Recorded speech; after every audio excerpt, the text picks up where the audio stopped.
हे hi everyone. सो आज CGL 2022 mains का first day था। आप लोगों ने बहुत जगह एनालिसिस देख लिया है, मैं उसी में कुछ ऐड करने वाला हूँ।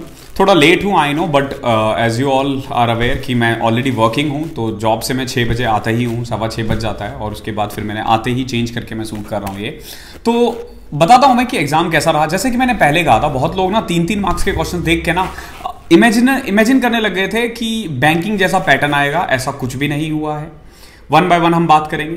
स्टार्ट करता हूं मैं मैथ्स के साथ। तो मैथ्स का क्वेश्चन बहुत इजी आया है। जिन लोगों को लगता है कि CGL में अलग से मैथ्स पूछी जाती है, बहुत हाई लेवल का होता है, तो उनके लिए मैं बता दूं आपको कि जो प्री होता है ना, MTS का, CHSL का, CGL का, बिल्कुल वही लेवल था और कह लो उससे भी इजी था। तो मैथ्स काफ़ी इजी था। प्रीवियस ईयर के क्वेश्चंस थे।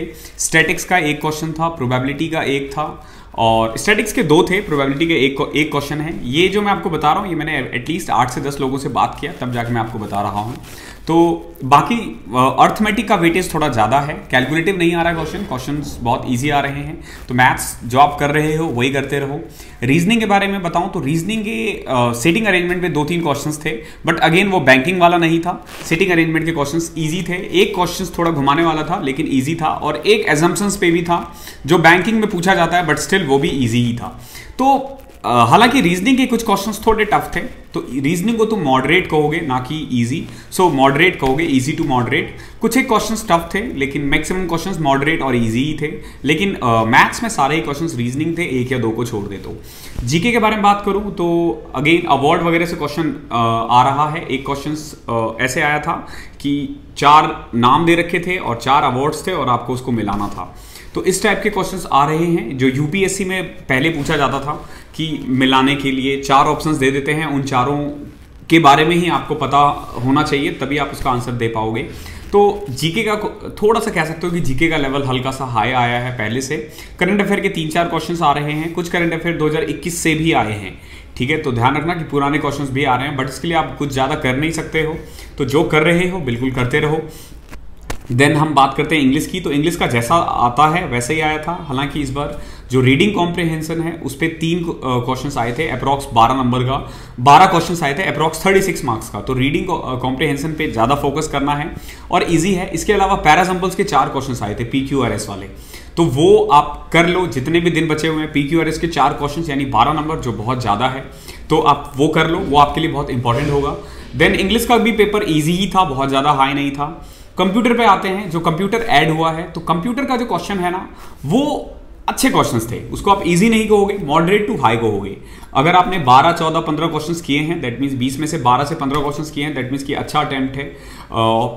कुछ क्वेश्चंस टफ आने वाले हैं, आंख बंद करके आप बिल्कुल नहीं कर सकते। MS वर्ड, MS एक्सेल, इन पे क्वेश्चंस आए थे। एक्सेल पे ज़्यादा क्वेश्चंस आए थे शॉर्टकट वगैरह से, तो वो देख लेना आपके पास जो भी टाइम बचा हुआ है। कंप्यूटर कर लो, जिसको कंप्यूटर में दिक्कत आ रही है तो जरूर कर लो भैया, वरना दिक्कत आ सकता है एग्जाम में। तो यही था। फिर टाइपिंग के बारे में बात करें तो देखो, टाइपिंग बहुत इजी सा पैराग्राफ आया था। टैब का कहीं यूज नहीं करना पड़ा था। जिसको टैब के लिए कंफ्यूजन भी हो रहा है, तो भैया टैब का कहीं यूज नहीं हुआ है, तो आप लोगों के लिए अच्छा है ये।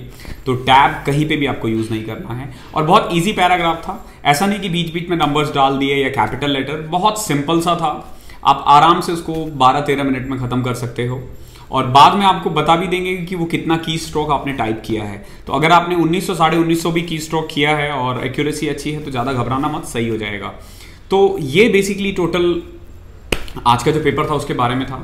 अगेन मैं बताऊं, मैथ्स इजी, रीजनिंग मॉडरेट कह लो, इंग्लिश इजी था, और जीके मॉडरेट कह सकते हो। और कंप्यूटर टफ है, क्योंकि कंप्यूटर में बहुत कम लोगों को आता है, बहुत कम ही लोगों को कंप्यूटर की नॉलेज है।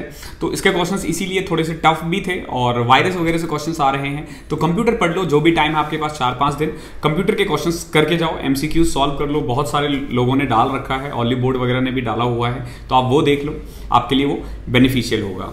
अब आने वाले 3-4 दिन में प्रीवियस ईयर पे ही फोकस करो, और जो कंप्यूटर वगैरह का MCQs है वही सॉल्व करो, आपके लिए ज़्यादा अच्छा रहेगा। मैथ्स वगैरह करने की जरूरत नहीं है, अब हो जाएगा मैथ्स। अब आप जो लेवल आ रहा है, अगर वही लेवल आता है तो मैथ्स में कोई दिक्कत नहीं है, तो मैथ्स वगैरह आप करने की जरूरत नहीं है। अगर आप लोगों को सीटिंग अरेंजमेंट वगैरह करना है तो रीजनिंग आप कर सकते हो। तो ये डे 1 का एनालिसिस था। कल देखते हैं कि डे 2 का कैसा आता है। शाम में मैं फिर एक वीडियो बना दूंगा ऑफिस से आने के बाद कि कैसा पेपर आया है। तब तक के लिए पढ़ते रहो और लगे रहो।